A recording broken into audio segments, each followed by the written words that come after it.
తెలుగు మిత్రులకు స్వాగతం. Welcome to today's video. Market మళ్ళీ దెబ్బేసేసింది. నిన్న కొద్దిగా తగ్గింది, ఈ రోజు కొద్దిగా ఎక్కువగా తగ్గింది. More than 1% markets are down. Nifty, bank Nifty రెండు ఒకే పందాలో నడుస్తున్నాయి. ఇప్పుడు ఏంటి పరిస్థితి అంటే వాలటాలిటీ ఇండెక్స్ ఏమో మోర్ దెన్ 3% ఈ రోజు కూడా పెరిగింది. వాలటాలిటీ ఇండెక్స్ పెరగటం ఒక రకంగా ఏంటంటే బేర్స్కి అడ్వాంటేజ్. తర్వాత అడ్వాన్స్ డిక్లైన్ రేషియో కూడా నెగిటివ్ జోన్లోకి వచ్చేసింది. అంటే పెరిగిన షేర్ల సంఖ్య కంటే తగ్గిన షేర్ల సంఖ్య ఎక్కువగా ఉంది. పెద్దగా లేదు కానీ కొద్దిగా ఉంది. మరి ఏంటి, what is in store for us next చెప్పాలంటే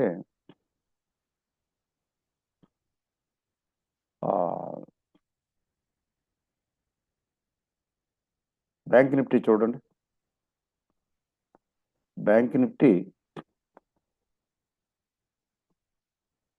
ఇక్కడ డబుల్ టాప్ 53,600 రేంజ్ దగ్గర నిలదొక్కోలేక పడిపోయింది.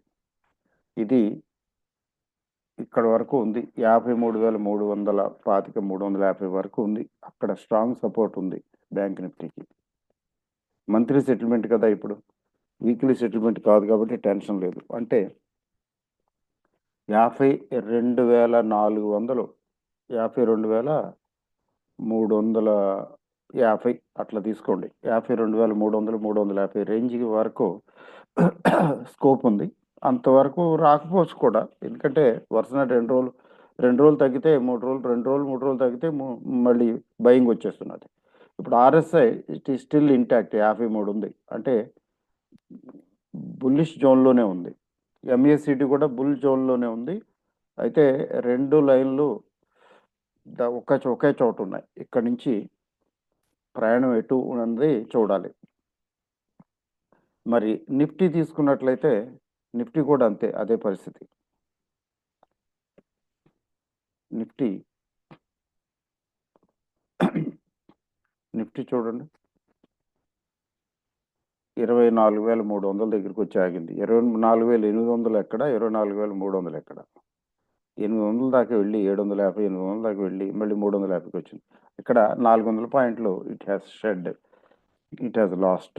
ఇక్కడ చూడండి, ఈ చివర ఇక్కడ సపోర్ట్ ఉంది. అంటే ఇది ఈ రెసిస్టెన్స్, ఈ సపోర్ట్లా పనిచేయచ్చు. అంటే ఈ లెవెల్లో రికవరీ రావచ్చు. ఈ లెవెల్లో చిన్న రికవరీ అయితే దీనికి కండిషనల్ ఏంటంటే వస్తుంది గ్యారంటీగా నేను చెప్పలేము. ఎందుకంటే గ్యాప్ డౌన్ ఓపెన్ అయింది అనుకోండి, రేపు గ్యాప్ డౌన్ ఓపెన్ అయ్యి రికవర్ అవ్వకపోతే, పైకి రాలేకపోతే, కిందకి దిగింది పైకి ఎక్కలేకపోతే కొంచెం కష్టమే, ఇంకా తగ్గే అవకాశం ఉంది. ఇదిగో ఇదొక లెవెల్, చిన్న లెవెల్ 24,200 ఒక లెవెల్, 150, 200, 24,150, 200 ఒక లెవెల్. ఆ తర్వాత 24,000, 23,900, 23,900, 24,000 అనేది ఒక సపోర్టు. 24,000 వరకు రాకపోవచ్చు అని అనుకుంటున్నామే, గెస్ చేయటమే కదా, అంతకన్నా ఎక్కువేం లేదు. అది విషయం. అంటే 2 రోజులు తగ్గటం, 2 రోజులు పెరగటం. ఇట్ ఈస్ ప్రూవింగ్ దట్ భూమి గుండ్రంగా ఉంటుంది అంటారు కదా. It is proving that it is in a range, it's moving in a range. ఎట్లా అంటే 24,800 ఒక లెవెల్ అయితే 24,200 అనుకుందాం, 24,200 ఒక లెవెల్. సో నౌ ఇప్పుడు లోవర్ లెవెల్కి వస్తున్నది, అప్పర్ లెవెల్ నుంచి లోవర్ లెవెల్కి వస్తున్నది. ఇక్కడికి వచ్చినప్పుడు ఇక్కడ సపోర్టు రావాలి లెక్క ప్రకారం. మళ్ళీ అక్కడి నుంచి కొద్ది రోజులు రేంజ్లో తీసుకెళ్తాం. పైకి వెళ్తే అమ్మేస్తున్నారు, కిందకు వస్తే కొంటున్నారు. సో ఈసారి కూడా అలాగే జరుగుతుందని అనేం లేదు, గ్యారంటీ లేదు, కానీ జరగవచ్చు, పాసిబిలిటీ ఉంది. Let us see that. Otherwise 24,100, 24,150 ఆ రేంజ్ ఉండనే ఉంది. అంటే మొత్తానికి ఓవరాల్గా ఏమిటి తెలుస్తున్నది ఇక్కడి నుంచి ఇక్కడికి పడిన మార్కెట్ ఇది చిన్న రిట్రేస్మెంట్ లాగా వచ్చింది. వచ్చింది తప్ప రికవరీ ఫుల్ ఫ్లెడ్జ్డ్ రికవరీ మాత్రం రావటం లేదు. లేదు, ఇట్ ఈస్ స్టిల్ లాయిటరింగ్ అంతే.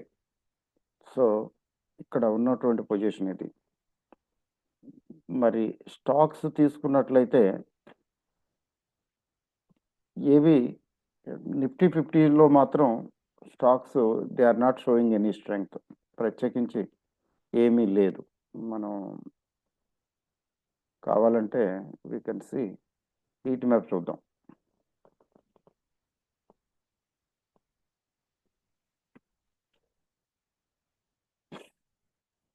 హీట్ మ్యాప్ చూస్తే కొంచెం ఊరట కలుగుతుంది, తెలుస్తుంది. విల్ గెట్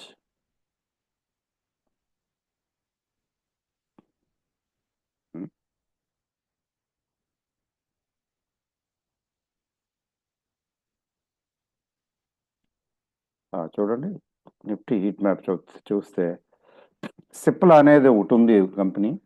అది ఒక్కటి మాత్రమే లైట్గా 0.17%, అంటే నెగ్లిజిబుల్. 0.17 అంటే నథింగే కదా. అది తప్ప ఒక్క షేర్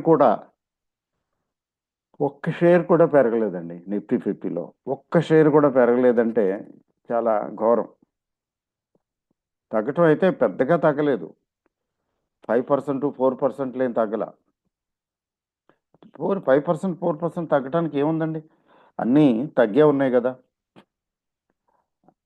అన్నీ తగ్గే ఉన్నాయి, గొప్పగా పెరిగినవి ఏమున్నాయి, పెద్ద రికవర్ అయినవి ఏమో లేవు కదా. అందువల్ల ఏంటంటే కొద్దిగా బజాజ్ ఫైనాన్స్ రికవర్ అయింది, కానీ అది నిలబడలేదు. ట్రెంట్ రికవర్ అవ్వబోతూ ఆగిపోయింది. టైటాన్ రికవర్ అవ్వబోతూ ఆగిపోయింది. ఇట్లా తీసుకున్నట్లయితే ఏమి లేవు, ప్రత్యేకించి గట్టిగా రికవర్ అయినవి లేవు కాబట్టి గట్టిగా పడినవి కూడా ఏమి లేవు. ఒక హిండాల్కో మాత్రం మెటల్స్ కొద్ది వీక్గా ఉన్నాయి కదా. హిండాల్కో ఒకటి కొద్దిగా 2%, అంటే ఇండస్ ఇండ్ బ్యాంక్ ఒకటి, జేఎస్డబ్ల్యూ స్టీల్, మెటల్స్ కొంచెం డౌన్గా ఉన్నాయి కదా, అంతే. శ్రీరామ్ ఫైనాన్స్ బాగా పెరిగింది కదా మధ్యన, అందుకని కొట్టుపారేస్తున్నారు. 5.12% ఎక్కువ తగ్గింది. అదే భారతీ ఎయిర్టెల్ మార్కెట్తో పాటు నడుస్తుంది. మార్కెట్ పెరిగితే పెరుగుతుంది, మార్కెట్ తగ్గితే తగ్గుతుంది. జనరల్గా చాలా యాక్టివ్ షేర్ ఇది. భారతీ ఎయిర్టెల్ దగ్గర 3% తగ్గింది. గ్రాసిమ్, భారతీ ఎయిర్టెల్, హిండాల్కో, హీరో మోటో కార్ప్ కూడా చాలా రోజులుగా చాలా వీక్గా ఉంది కదా, అది కూడా దగ్గర 2.8% తగ్గింది. ఇది విశేషం. సో డీప్ రెడ్లో 7 షేర్లు ఉంటే అస్సలు ఒక్క షేర్ కూడా నిఫ్టీ 50లో పెరగలేదు అని చెప్పాలి. అంటే దారుణం అనమాట. మరి నిఫ్టీ మిడ్ క్యాప్ చూద్దామండి. చూద్దాం వాట్ ఈజ్ రాంగ్. నిఫ్టీ 100 చూస్తే ఎలా ఉంటుంది. నిఫ్టీ నెక్స్ట్ 50 చూద్దాం. నిఫ్టీ నెక్స్ట్ 50 ఎలా ఉంది అదర్ దాన్ నిఫ్టీ 50. నెక్స్ట్ 50లో కొన్ని ఉన్నాయి. డీప్ రెడ్ చాలా ఉన్నాయి. నెక్స్ట్ 50లో నౌకరీ, టొరెంట్, లోదా, బజాజ్ హోల్డింగ్, శ్రీ సిమెంటు ఉన్నాయి, జొమాటో కొద్దిగా ఉన్నాయి. అయితే డీప్ రెడ్లో మాత్రం హ్యావెల్స్, గోడ్రేజ్, పిఎన్బి, కెనరా బ్యాంకులు ఉన్నాయి. Chola finance, Pidilite, union bank, TVS motor, cements, Motherson, DLF, DMart ఇవి డీప్ రెడ్లో ఉన్నాయి. కనీసం ఇందులో కొద్దిగా ఉన్నాయి అట్లీస్ట్ చెప్పుకోవడానికి. ఏంటి గ్రీన్లో నిఫ్టీ 50లో అయితే అస్సలు లేవు. అంటే దీన్ని బట్టి అర్థం చేసుకోవాల్సింది ఏంటంటే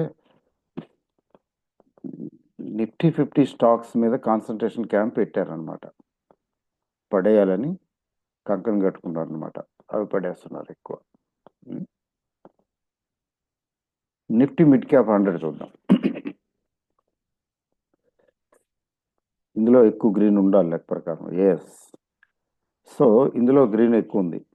మజ్గాన్ డాక్ ఒకటి, సుజలాన్ ఒకటి. సుజలాన్ 5%. ఇది ఎప్పుడు పెరుగుతుందో ఎప్పుడు తగ్గుతుందో అసలు చాలా కష్టం. అసలు సుజలాను, ఐడియా ఈ రెండిట్లోనూ మామూలుగా ఇన్వెస్ట్ చేయాలన్నా ట్రేడ్ చేయాలన్నా చాలా ఇది కావాలి.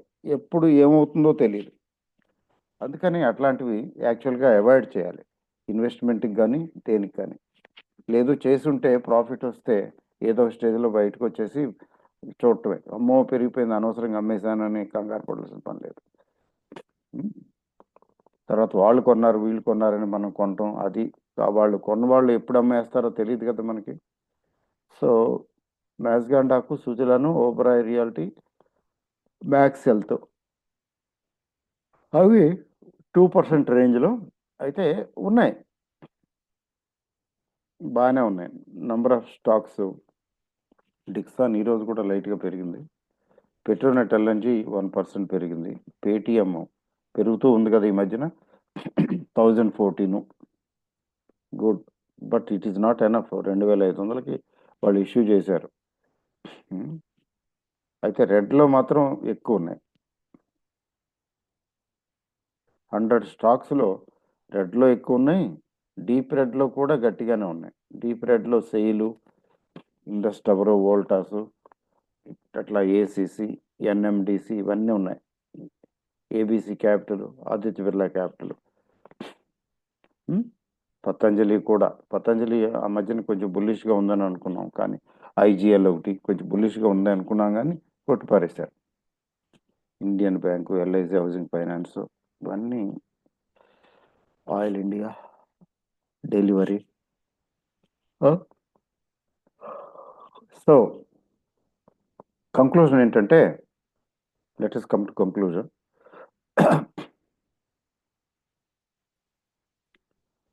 కంక్లూజన్ ఏమంటే ఏమీ లేదు, మార్కెట్లు వీక్గా ఉన్నాయి, డల్గా ఉన్నాయి.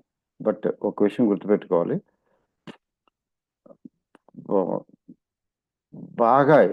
బాగా ఎక్కువగా లేదా ఘోరంగా తగ్గిపోయే అవకాశాలు మాత్రం లేవు. కొంచెం 1-2 రోజులు ఒకవేళ తగ్గిన, రేపు కూడా తగ్గిన, రేపు ఎల్లుండి తగ్గిన, మళ్ళీ నెక్స్ట్ వీక్ రికవరీ వచ్చేస్తుంది. రికవరీ ఎంత వస్తుంది, ఎంత అవసరం అంతే వస్తుంది, రేంజ్కి కావాల్సిన విధంగా వస్తుంది. 24,000 అంటే 24,800 range higher side, 24,000 range lower side, కొన్ని 24,200 ఆ రేంజ్లోనే మళ్ళీ. అంతేగాని 24,000 కంటే దిగువకు వచ్చేసి పడిపోవటం అనే సిచ్యువేషన్ ఇప్పుడు లేదు, టెక్నికల్గా లేదు. అయితే ఇప్పుడు ఆ ఫెడ్, అమెరికన్ ఫెడ్ తాలూకు యాక్షన్ ఎలా ఉంది, ఇవన్నీ ఉన్నాయి కదా, ఈవెంట్స్ ఉన్నాయి కదా, ఆ వచ్చిన ఇన్ఫర్మేషన్ బట్టి, డేటాను బట్టి అప్పుడు తగ్గితే గట్టిగా అది అప్పుడు అట్లా తగ్గొచ్చు తప్ప, అదర్వైజ్ టెక్నికల్గా అయితే 24,000కి పైనే ట్రేడ్ అయ్యే అవకాశాలు కనబడుతున్నాయి. ఇది ఈనాటి విశేషం. ఇంతకుమించి ప్రత్యేకించి చెప్పటానికి ఏమీ లేదనే చెప్పాలి. Okay, all the best, good night, thank you. అయితే యాజ్ ఇన్వెస్టర్ అసలు ఆలోచించకండి, వర్రీ అవ్వకండి, ఎందుకంటే ఇట్లా తగ్గుతూ ఉంటాయి, పెరుగుతూ ఉంటాయి, మామూలే. మనం ఫండమెంటల్స్ చూసుకుని ఫండమెంటల్స్ బాగా ఉన్నాయి కొనుక్కుంటే ఏం కాదు, తగ్గినా అలా పక్కన పడేస్తే అవే మళ్ళీ రికవర్ అవుతాయి. చూడండి, ఫాలింగ్ మార్కెట్లో కూడా పెరిగాయి ఉంటాయి, రైజింగ్ మార్కెట్లో కూడా పడిపోయి ఉంటాయి. ఎందుకని? వాటికి ఉన్నటువంటి పరిస్థితి, వాటికి ఉన్నటువంటి సిచ్యువేషను అది. అందువల్ల ఏంటంటే చూడండి, ఇప్పుడు ఈరోజు కూడా అప్పర్ సర్క్యూట్లో ఉన్నవి బోల్డ్ స్టాకులు కనబడతాయి. ఎందుకని అప్పర్ సర్క్యూట్లో ఉన్నాయంటే వాటికి మార్కెట్లతో పని లేదు. పెరిగేవి పెరుగుతూనే ఉంటాయి, వాటి ట్రెండ్ అనమాట, వాటి టైం. దానికి ఏదైనా కంపెనీకి ఏదైనా న్యూస్ ఉంటే, ఏదైనా ఇంపార్టెంట్ ఇన్ఫర్మేషన్ ఉంటే అప్పుడు అలా జరుగుతూ ఉంటుంది. అందుకని వాటి గురించి మార్కెట్ గురించి ఆలోచించాల్సిన అవసరం లేదు. ఎందుకంటే నిఫ్టీ 50 కదా ఇది, నిఫ్టీ 50 స్టాక్స్ ఏమీ పెరగలేదు. కానీ అలా అని చెప్పి స్మాల్ క్యాప్స్, మిడ్ క్యాప్స్ మనం అవి తీసుకుందాం, నిఫ్టీ నెక్స్ట్ 50 కూడా వద్దు. స్మాల్ క్యాప్స్, మీ మిడ్ క్యాప్స్ అవేం పెరగకుండా ఉన్నాయా? పెరిగినాయి, తగ్గినాయి. యాక్చువల్గా ఫండమెంటల్స్ బాగున్న కంపెనీలు తగ్గవు, తగ్గిన పెద్దగా తగ్గవు. అందుకని ఎంఫసిస్ ఎప్పుడు కూడా ఫండమెంటల్స్ మీద ఉండాలి. ఫండమెంటల్స్ బాగున్నటువంటి కంపెనీలకి డోకా ఉండదు. ఒకవేళ మార్కెట్ తగ్గినా కొద్దిగా తగ్గుతాయి, కానీ మళ్ళీ గ్రాడ్యువల్గా పికప్ అయిపోతాయి. అదండి విషయం. Just hold the stocks, nothing to worry. మార్కెట్లు వీక్గానే ఉన్నాయండి. మార్కెట్లు ఏమి స్ట్రాంగ్గా ఏమి లేవు, అట్రాక్టివ్గా ఎంకరేజింగ్గా ఏమి లేవు. కానీ అట్రాక్టివ్గా ఉన్నాయా అంటే మార్చ్ వరకు చెక్ చేయాలి. ఎందుకంటే మార్చ్ వరకు మిరాకిల్స్ ఏం జరిగే అవకాశం లేదు. ఎందుకంటే మెయిన్లీ మీకు ఆటోమొబైల్ ఇండస్ట్రీ రికవర్ అవటం లేదు. ఐటీ ఇండస్ట్రీ కొంచెం అటు ఇటుగా ఉంది. Not bad, not good. Metals మామూలు ఫ్లక్చువేషన్, ఒక్కోసారి బాగుంటాయి, ఒకసారి బాగు. ఇంటర్నేషనల్గా మెటల్స్కి ఉన్నటువంటి ప్రైస్ని బట్టి, డిమాండ్ని బట్టి ఇవి మారుతూ ఉంటాయి. So because of all these factors there is nothing to worry. Just hold and ఆ టైం వచ్చినప్పుడు అవే పెరుగుతాయి. ఓకే అండి, all the best, good night, have a nice time.